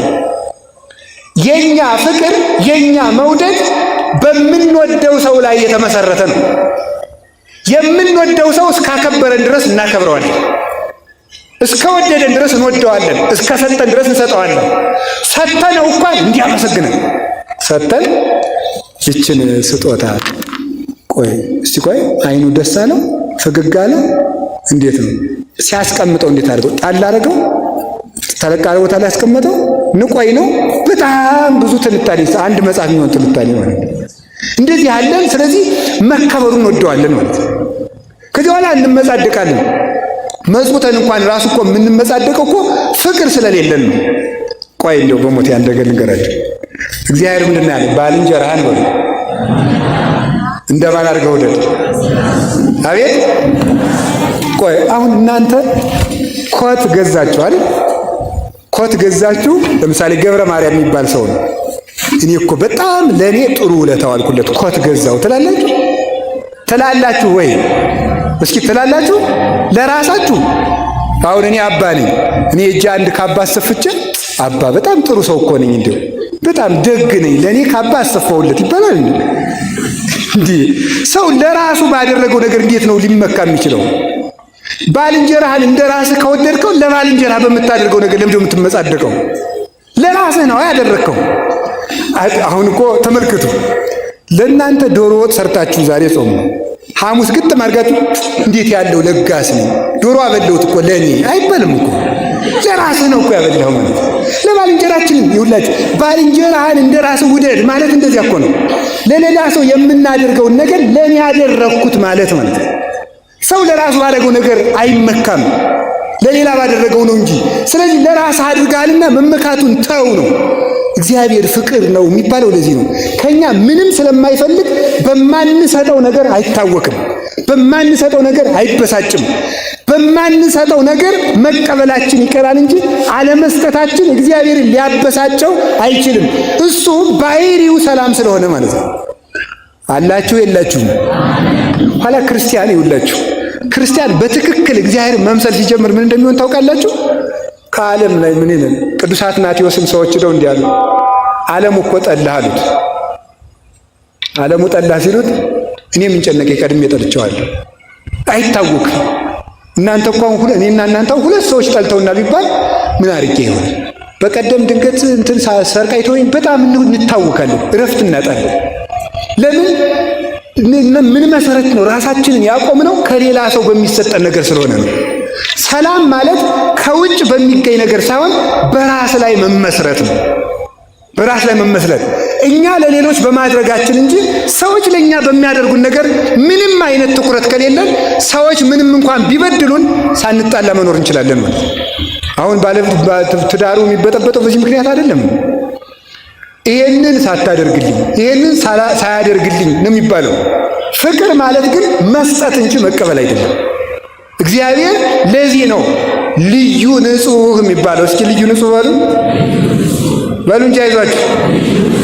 ልዩ ንጹሕ የሆነ እግዚአብሔር ለዚህ ነው ዓለም ሁሉ ሲበድል እሱ የኛ በደል የሱን ባህሪ ለውጦበት ማያትን ከማፍሰስ እንደገና ደግሞ ነፋሳትን ከማንፈስ ብርሃናትን ከማመላለስ በዝናብ ከማብቀል በፀሐይ ከማብሰል የማይለወጥበት ምክንያት በዚህ ምክንያት ኮብልለን ስንመጣ ሳይለወጥ አባትነቱን የምናገኘው ከዚህ የተነሳ ነው። ልዩ ንጹሕ ስለሆነ በእኛ ርኩሰት ስለማይበረዝ ማለት ነው። እኔን በድላችሁ ስትመጡ ተበርዤ ታገኙቻላችሁ። እግዚአብሔርን ግን በድላችሁ ስትመጡ ሳይበረዝ ታገኙታላችሁ። ልዩ አባት ነው። የኛ በደል የማያደፈርሰው የንጽህና ባህር ነው እግዚአብሔር። ይህንን ነው ቅድስት ሥላሴ የምንለው። አላችሁ የላችሁም? አላችሁ? እግዚአብሔር ከሁላችን እግዚአብሔር ልዩ ክቡር ነው። እስቲ ልዩ ክቡር በሉ። አቤት እኛ የምንከበረው ባገኘነው ነው። እስቲ ባገኘነው በሉ። አሁን የማይነገር ነገር አይነገርም እንጂ እኮ ብዙ ነገር ብነግራችሁ እንዴት ክቡር እንዳልሆን ማስብላችሁ። ይሄ ከኔ ጋር የተፈጠረ ነው አይደለም? ንገሩኝ በሉ እንጂ። እሺ ቀሚሱ እኔ ጋር የተፈጠረ ነው? ቆቡ እኔ ጋር የተፈጠረ ነው? ስለዚህ አባ ከብሮ መታየቱ ከውጭ ባገኘው ነገር ነው። እዚህ ባገኘው ነገር ክቡር መስሎ ይታያል። እግዚአብሔር ግን በባህሪው ከብሮ ይኖራል። በምኑ ከብሮ ይኖራል? ሰው ከሌላ ካልተቀበለ ከብሮ መኖር አይችልም።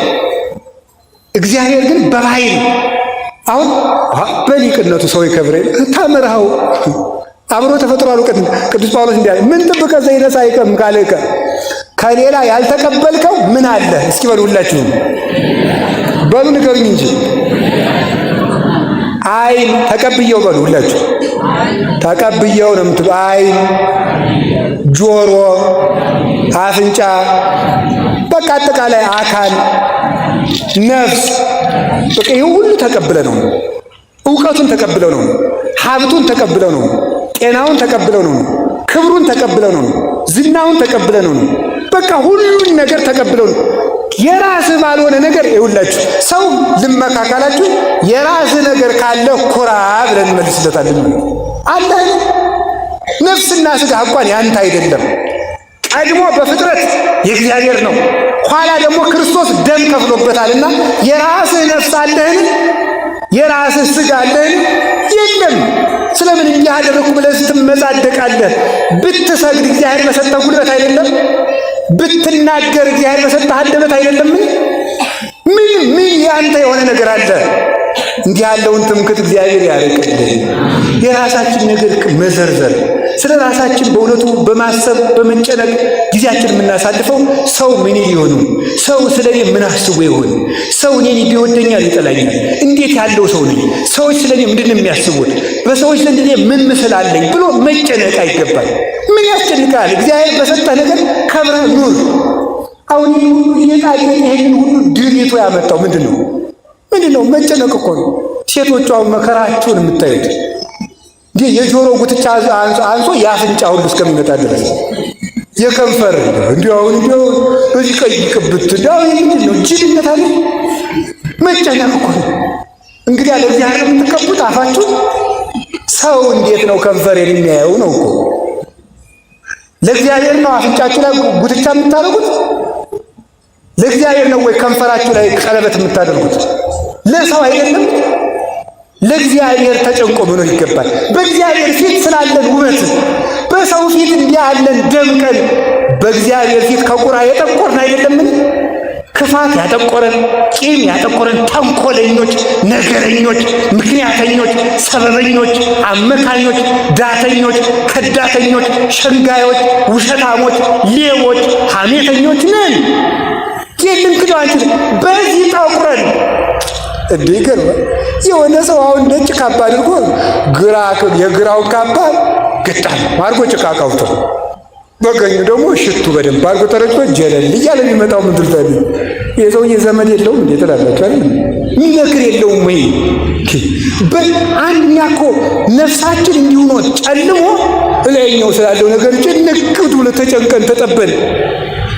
እስቲ አሁን እንግዲህ እስኪ የተደረገውን ይህን ምንጣፍ አስቡ። ነፍሴ ግን ምን አይነት ምንጣፍ ላይ ትቀመጥ ይሆን ብለን አስበን እናውቃለን? የሁሉ ምንጣፍ የተነጠፈለት አሁን ተነጠፈ። ይሄ በእርግጥ ለእግዚአብሔር ክብር ነው፣ ለጉባኤ ክብር ነው። በእርግጥ ደግሞ መቼስ ለእኛ መስደቢያ አይደለም የሆናችሁ። የምትሰበኩትን ስብከት እኮ ለመሳደቢያ ነው የምትጠቀሙ። አንዱ ሰባኪ የሰማችሁትን ስብከት ለሌላ ሰባኪ መሳደቢያ ነው የምታደርጉት። ችግሩ ይሄ ነው። ወንበሩ የተነጠፈ ለክህነት ክብር ነው እንጂ ለአባ አይደለም። በዚያውም እንድታውቁት ነው። ግን እንደው አሁን እኛ እንምጣለ ይሄንን ተውት። እቤቷችሁ ላይ አንድ ሰው መጀመሪያ ሊያገባ ሲል በተለይ የከተማ ሰው የሚያሟላቸው ነገሮች ውስጥ አንዱ ሶፋ ነው አይደለም እንዴ? ላጤም ቢሆን ቢያንስ የሶፋ መግዣ ሳይኖረኝ ነው የሚለው ሊያገባ ሲል ማለት ነው። ስለ ነፍስ ሶፋ አስበህ ታውቃለህ? ይሄ ስለኛው መጎለሻ ነው የሚታወቀው። ነፍስ እንዴት ያለ የሚቆረቁር ገሃነም ላይ እንደምትወረወር አስበን እናውቃለን? ስለ ነፍሳችን አልጋ አስበን እናውቃለን? ስለ ነፍሳችን መጋረጃ በብርሃን መጋረጃ ተጋርዳ እንድትኖር የሚያደርጋትን ስራ ሰራን። በጨለማ መጋረጃ ተጋርዳ እለይታከዩ የማይደክሙ አጋንንት ከሚገርፋት ቦታ ውስጥ እንደምትኖር አስበን እናውቃለን? ያንስ ዛሬ ሊሆን እንደሚችል አስበን ታውቃለን? የሰው ልጅ ባልጠረጠራችሁት ጊዜ ይመጣል ተብሎ ተጽፏል እኮ። ዛሬ ማታስ እንድንሆን እንወሰን ነው በምን እናውቃለን?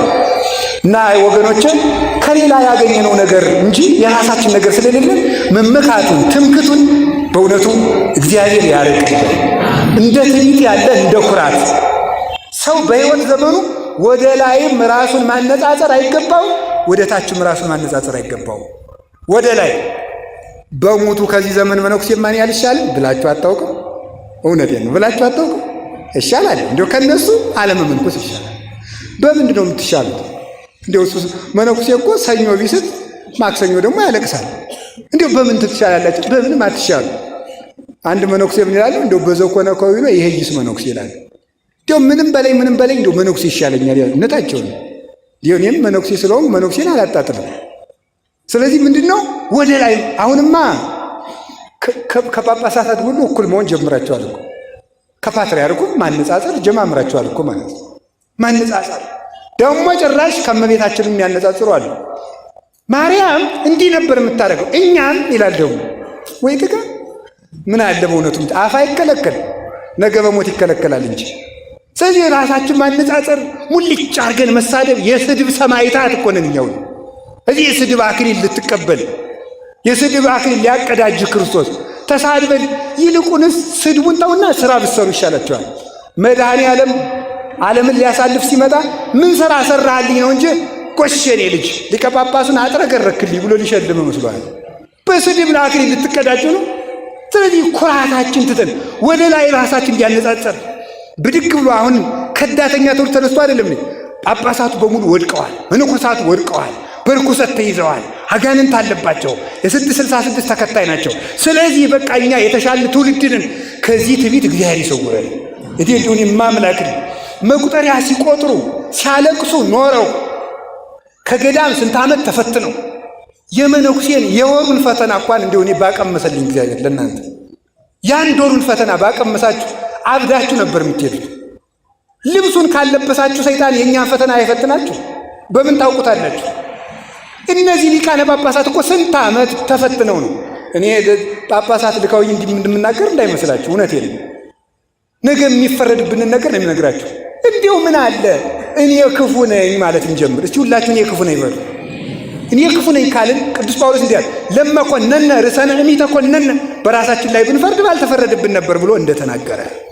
እንግዲህ በመጨረሻ ስናገር ልዩ ንጹሕ እግዚአብሔር ነውና ሰው ሲወድቅ ሲነሳ ነውና ልዩ ንጹሕ ማን ነው በሉ ንገሩኝ በሉ እንጂ። ጳጳሳቱ ወድቀዋል፣ ካህናቱ ረክሰዋል። ስለዚህ ከቤተ ክርስቲያን ውጡ የሚል ቡድን አሁን ተያይዟል።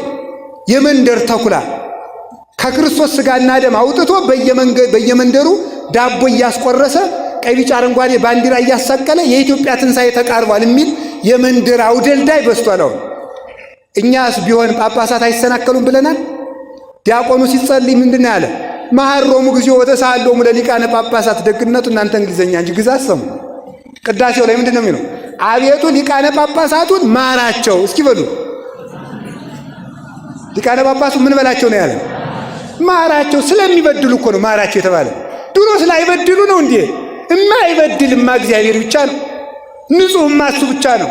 ግን የሚበድሉ ቢሆን እንኳን እነሱ ቢበድሉ እኛ ብንበድል ካህናት ብንበድል ክህነቱ አይበደልም፣ ቆቡ አይበደልም፣ አስኬማው አይበደልም፣ መስቀሉ አይበደልም፣ ቅዳሴው አይበደልም፣ ማኅሌቱ አይበደልም፣ ስርዓቱ አይበደልም፣ ፍትሐቱ አይበደልም፣ ክርስትናው አይበደልም። ምን ማለት ነው? እግዚአብሔር ለእናንተ የሚሰጠውን መግቦት አያቋርጥባቸው። የእኛ ኃጢአት እንደተስቦ በሽታ በቡራቻችን በኩል ወደ እናንተ የሚተላለፍ አይምሰላችሁ። አይተላለፍም። እኔው ተሸክሜው ነው የሚቀረው። ለእናንተ በረከቱ ይመጣል፣ ለእኔ መርገሙ ይቀረኛል። ኋላ የምቀጣበትን እቀበላለሁ። ይህን ማወቅ አለብን። ድሮስ ቢሆን አሁን ብዙ ካህናት እየተሳሳቱ ስለሆነ አሁን ቤተ ክርስቲያን እንዴ እኔ ድሮስ ቢሆን የማይሳሳት ጳጳስ ነው እንዴ የምከተለው? የማይሳሳት መነኩሴ ነው የምከተለው? የማይሳሳተውን ክርስቶስን ነው የምከተለው። ማንን ነው የምከተል በሉት ሁላችሁ። ልዩ ንጹሕ። ለዚህ ነው ልዩ ንጹሕ ያለው እግዚአብሔር እሱ ነው። ከሊቃነ ጳጳሳት እሱ ንጹሕ ነው። ከነቢያት ይልቅ እሱ ንጹሕ ነው። ከሐዋርያት ማኅበር ንጹሕ ነው። ከሌላው መኑ ይመስለከ እምነ አማልክት እግዚኦ፣ አቤቱ ከአማልክት እንዳንተ ያለ ማን ነው? ከጣዖታት አማልክት ሳይሆን ከአማልክት ዘበጸጋ እንዳንተ ያለ ማን ነው? ማንም የለም። እንኳን እሱ እናቱን ምንድን ነው የምንላት? ደስ ስለሚል ልንገራችሁ። ቅዱስ ኤፍሬም ያላት ለኪ ደሉ ዘንኩሎም ቅዱሳን ትዛሊ ለነ ኦ ምልዕተ ጸጋ፣ ምልዕተ ጸጋ፣ ምልዕተ ክብር ሆይ ከሁሉም ቅዱሳን ይልቅ አንቺ ልታማልጅን ይገባላል። አንቲ ታብ ሊቃነ ጳጳሳት ይለምኑልህ እንጂ መለመኑንማ ይለምኑልኛል። አንቲ ታቢም ሊቃነ ጳጳሳት፣ ከሊቃነ ጳጳሱ አንቺ ትበልጫለሽ። ተመልከቱ፣ ከኪሩቤል ብይ ግርማ ላይ ተመልከቱ። ዛቢም ግርማ ኪሩቤል ወሱራፌል፣ ከሱራፌል ከኪሩቤል የሚበልጥ ግርማ አለሽ። ሱራፌል ይለምኑልህ እንጂ ከሱራፌል አንቺ ስለምትበልጭ ነው እንጂ መለመኑንስ እነሱም ይለምኑልኛል። ኪሩቤል ይለምኑልህ እንጂ መለመኑን ይለምኑልኛል። ግን ከኪሩቤልም ትበልጫለሽ። ለምን? እነሱ ንጹሕ ሆነው ቢኖሩ ኃጢአት በሌለበት ዓለም ነው። ድንግል ማርያም ንጹሕ ሆና የኖረችው ግን ጉድለት በበዛበት ዓለም ሆና ምሉ ሆና ስለተገኘች ነው። እሷን የሚመስል ንጹሕ የለም፣ እንኳን እግዚአብሔር የሚመስል ንጹሕ። ሁሉም ሰው ይሰናከላል፣ የማይሰናከለውን። ስለዚህ ቅዱስ ጳውሎስ ምን አለ? ደግሜ ልንገራቸው። ወንትለው ለፍጹም መልአክነ የእምነታችን ራስ ክርስቶስን እንከተለው። ዕብራውያን 12 ቁጥር 1 እስኪ በሉላችሁ። የእምነታችን ራስ በሉ። ማንን እንከተለው? ክርስቶስን ተከትለን እሱ ካለበት ለመድረስ ያብቃል። እስቲ ቅድስት ሥላሴ በሉ። አጭር የሆኑ 4 ነጥቦች እናገርና ልጠቅልለው። ቅድስት ሥላሴ በሉ እስቲ። ሥላሴ ለምን በሴት ተጠሩ የሚለውን ተናግሬ ልጨርስ። በሴት ቅድስት አይደለ? ቅዱስም ይባላል። ግን ቅድስት ሥላሴ ለምንድን ነው ሴት ያልናቸው ሲባል ሴት ወላድ ናት። ሥላሴም ይላሉ ተመልከቱ 3 ነገሮችን ይወልዳሉና ይላል። ምንድን? ወላዴ ፍጥረታት፣ ወላዴ ሕገጋት፣ ወላዴ ሀብታት ናቸው ሥላሴ። የምን ወላጅ ናቸው? የፍጥረት በሉ እንጂ። ከዚያስ የሕግ በሉ። ከዚያስ የምን የሀብት ምንጭ ናቸው ሥላሴ።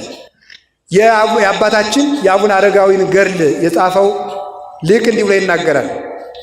በስመ እግዚአብሔር ቀዳማዊ ዘእንበለ ጥንት ወይ ተፍጻሜት፣ መጀመሪያና መጨረሻ በሌለው በአብ ስም ወበስመ እግዚአብሔር ወልድ። ተመልከቱ ቀዳማዊ ዘእንበለ ጥንት ወይ ዘእንበለ ተፍጻሜት ዘተሰጎ ማርያም ቅድስት ወበስመ። ተመልከቱ ከእመቤታችን ከቅድስት ድንግል ማርያም ሰው በሆነ መጀመሪያና መጨረሻ በሌለው በወልድ ስም በስመ እግዚአብሔር መንፈስ ቅዱስ ቀዳማዊ ዘእንበለ ጥንት ወይ ተፍጻሜት ዘነበበ በነቢያት እምቅድመ ይረድ ላይ ለሐዋርያት፣ በሐዋርያት ላይ ከመውረዱ በፊት በነቢያት ትንቢት ባናገረ መጀመሪያና መጨረሻ በሌለው በመንፈስ ቅዱስ ስም ይልና ምን ይላል? ነዋ ሥላሴ። ተመልከቱ ዘይሴለሱ በአካላት ወይትወሃዱ በመለኮት ዘይነቅም እምኔሆሙ ጸጋ ወሀብት አሜን ብሎ ገድሉን ይጀምራል።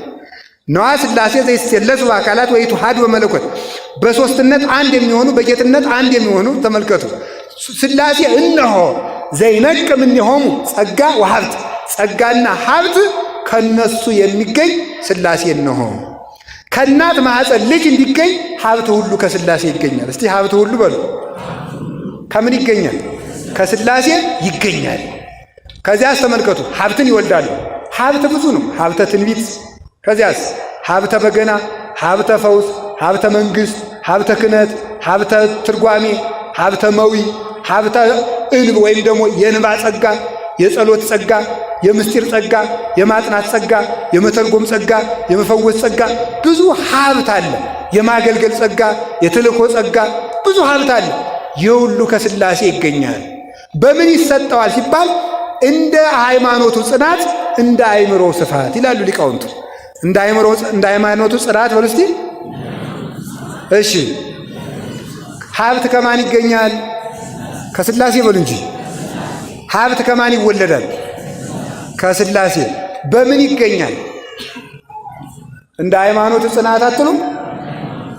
እሺ እንደ አእምሮ ስፋት። እንደ አእምሮ ስፋት ማለት ነገር ኃላፊ ልበሰፊ የሆነ ሰው ሀብተ ሥላሴን ያገኛል። ታጋሽ ያለ ልበሰፊ የሆነ ሰው ማለት ነው። ያልቸኮለ ሰው በሰውም በእግዚአብሔርም የማይቸኩል እግዚአብሔር ያረምም ከመዘይ ይሰምም ይጎነድ ከመዘይ ይሁን። ተመልከቱ እግዚአብሔር ይላሉ ሰለስቱ ምዕት በቅዳሴ እንደማይሰማ ዝም ይላል፣ እንደማይሰጥ ይዘገያል ይላል። ሲጠሩት የማይሰማ ይመስላል፣ ስጠይ ሲሉት የማይሰጥ ይመስላል። በዚህ ትዕግስቱ ቸኩሎ እግዚአብሔር ትቶኛል ያላለ ሰው የሃይማኖት ጽናት አለው። የለፋበትን ማጨዱ አይቀርም ማለት ነው። ይሄ ነው እንደ ሃይማኖቱ ጽናት። ቸኩለን ስለወሰን ነው የፈለግነውን ያላገኘ ነው። የፈለግነውን ባናገኝ ከታገስን ግን ያስፈለገንን ማግኘታችን አይቀርም ካልቸኮልን በስተቀር። ግን ችኩሎች ነን፣ ቸኩለን እንወስናለን። እግዚአብሔርን እስከ መጨረሻ አንጠብቀውም። ከዚህ የተነሳ እንደ ሃይማኖቱ ጽናት፣ እንደ ልቡናው ስፋት፣ እንደ ቅንነቱ መጠን ሀብት ይሰጠዋል። የጸጋ መስፈሪያው ሃይማኖትና ቅንነትና ትዕግስት ናቸው። ጸጋ በእምነት እየተሰፈረ ይሰጣል። ጸጋ በቅንነት እየተሰፈረ ይሰጣል። ጸጋ በትዕግስት እየተሰፈረ ይሰጣል። እምነት ሲጎድል ሀብት ይጎላል። ቅንነት ሲጎድል ጸጋ ይጎላል። ሌልም ትዕግስት ሲጎል ሀብት ይጎላል። የጎደለውን ነገር በእምነት በትዕግስትና በጽናት እንድናገኝ እግዚአብሔር ቅዱስ ፈቃዱ ይሁንልን። የሀብት መገኛ ቅዱስ እግዚአብሔር ይህ ሁሉ ሀብት ስለሰጠን ስሙ የተመሰገነ ነው። ብዙ ሀብት ሰጥቶናል፣ በእውነት ማለት ነው። ማሸነፉን ሰጥቶናል፣ ማወቁን ሰጥቶናል። ሌላውን እንተው በቃ የእሱ ልጅ የመሆን ሀብትን ሰጥቶናል። ከዚህ በላይ ጸጋ የለም።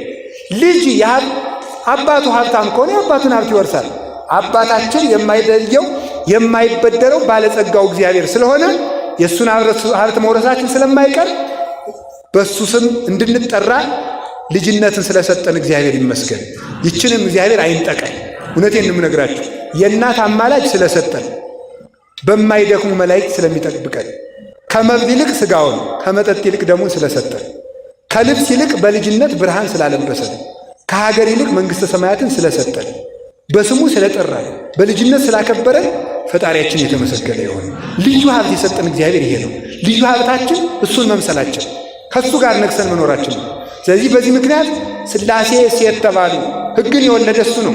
ሀብትን የወለደ እሱ ነው። ፍጥረትን የወለደ እሱ ነው። ስለዚህ እግዚአብሔር እናት ነው። እግዚአብሔር አባት ነው። የእግዚአብሔር አባትና እናትነቱ በሶስት ነገር ነው ይላሉ አባቶቻችን። አንደኛው በፍጥረት፣ ሁለተኛው በልጅነት፣ ሶስተኛው በምሕረት። ያዛችሁ በምን ያልኳችሁ? አንደኛው በፍጥረት በሉ፣ ሁለተኛው፣ ሶስተኛው በምሕረት። እግዚአብሔር በዚህ ነው አባትነታችን። አይ እንዴት ያለ እናት ነው እግዚአብሔር! እንዴት ያለ አባት ነው! ወልዶ ማይጥል በፍጥረት ወለደን። በፍጥረት የሰጠንን መልክ በኃጢአት አበላሸ ነው። ከዛ ለመሰለ ተመልከቱ። መጨረሻ ላይ መጣና ደግሞ እሱ ዳግመኛ ተወለደና ደግሞ ተመልከቱ፣ ክርስቶስ ተወልደው ተጠምቀ ወለደን ዳግም አይደለም እንለው እንዴ? ዳግመኛ ወለደን ማለት ደግሞ የልጅነት አባትነትን ደግሞ ሰጠን እንደገና። አሁን እሱን ደግሞ በኃጢአት እያበላሸ ነው ስለሆነ አንድ ቀርታናለች፣ አንድ ቀርታናለች። የምሕረት እናትነቱና የምሕረት አባትነቱ። የፍጥረት ልጅነታችን ብናበላሽ በልጅነት መለሰልን። የልጅነቱን በኃጢአት ስናበላሸው ደግሞ እግዚአብሔር በምሕረት ልጅነታችን ይሰጠናል። አባትነቱን አጽንቶ ይኖራል። የምሕረት አባትነቱ በንስሐ ማለት ነው። ባይሆንላችሁ ደግሞ በጥምቀት ያገኛችሁትን አባትን ልጅነት በኃጢአት ካበላችኋችሁ በምሕረት ልመልስላችሁ ብሎ የንስሐ በርን ቅዱስ ጎርጎርዮስ አርሃወ ለነ ኆኃተ ንስሐ የንስሐ ደጅን ከፈተልን ይላል።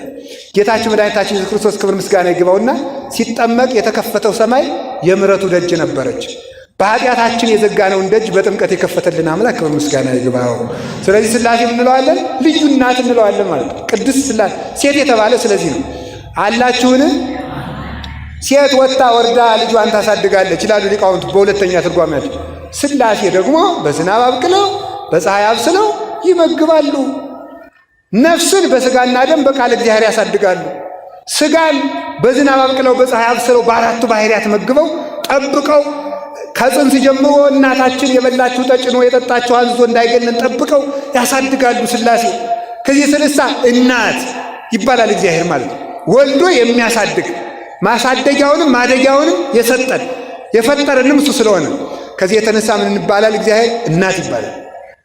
አላችሁ የላችሁም? እናት ክፉ ልጅ የላትም። የሚደንቀው እኮ ይሄ እናት ክፉ ልጅ የላትም። እግዚአብሔር እናት እንደውም ይላሉ አዘክሪ ለኃጥአን ሊቃውንቱ እንዲያግዙኝ ነው። ሲጠፋ አንዳንድ ጊዜ እነሱ መጠየቅ ይገባላል። አዘክሪ ለኃጥአን ወአኮ ለጻድቃን ብሏል። እመቤታችን ለጻድቃን ሳይሆን ለኃጥአን አሳስቢ። እስኪ በሉ እንደዚህ ለጻድቃን ሳይሆን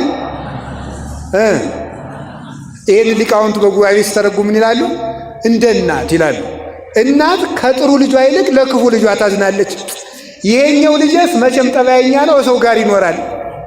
ይሄ ነው እንጂ እዚያም ጋር ሲጣላ አንዱ ቅንጭላቱን የሚልብኝ ብላ ለክፉ ልጇ እንድታስብ ድንግል ማርያም ሆይ ለክፉ ልጆችሽ አስቢልን። እመቤታችንም ከጻድቃን ልጆቿ ይልቅ ለእኛ ታስባል። እግዚአብሔርም ከደጋግ ልጆቹ ይልቅ ከክፉ ልጆቹ አንዱም እንኳን እንዲጠፋ ስለማይፈልግ ለልጆቹ ስለሚያስብ እግዚአብሔር እናት ይባላል።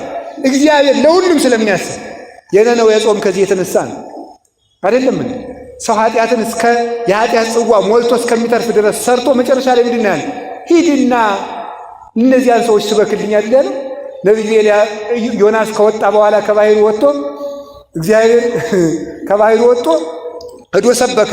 ነነዌ ትጠፋለች አለና ኋላ እግዚአብሔር ምን አደረገ? እግዚአብሔር መስበኩን ሰብቻለሁ፣ እንግዲህ ችግር የለም፣ ግን አንተ መሐሪነህ ማሳፈርህ አይቀርም። እንግዲህ ነነዌ ሳትገለበጥ ልትቀር ነው ደግሞ ነገ ትምርና። ስለዚህ እኔን ውሸታም ነቢይ ልታስብለኝ ነው አለ። ተበሳጭቶ ተበጻጽቶ ሳለ ፀሐይ ደግሞ ሲመጣው ተናዶ ሳለ ቅል አበቀለለትና ያቺ ቅል ላዩ ላይ መታ ጥላ ሰራችለት። ተመስገን ብሎ ተኛ። ቢነቃ ቅሊቱን ትል በልቷት ፀሐይ እየመታው እንዲያው ቅል እንኳን የማይሰጥ እግዚአብሔር እንዲያው ብሎ ተበሳጭ። እግዚአብሔር መጣለ። ዮናስ አዘንክ አለ። አዎ አዘንኩ። እንዴት አላዝን? ይችን ቅል ትል ሲበላት እንዴት አላዝን? አንተ ላልተከልካት ቅል ስታዝን እኔ ቀኝና ግራቸውን ለማይለዩ ለእነዚህ ብዙ ሺህ ሕዝቦች አላዝንም አለ። ለዚህ ነው እግዚአብሔር እናት የተባለ ማለት ነው። ከፍተንም ይከተለናል፣ ጠፍተንም ይፈልገናል፣ ጎስቁለንም ይወደናል፣ ረክሰንም ይቀበለናል።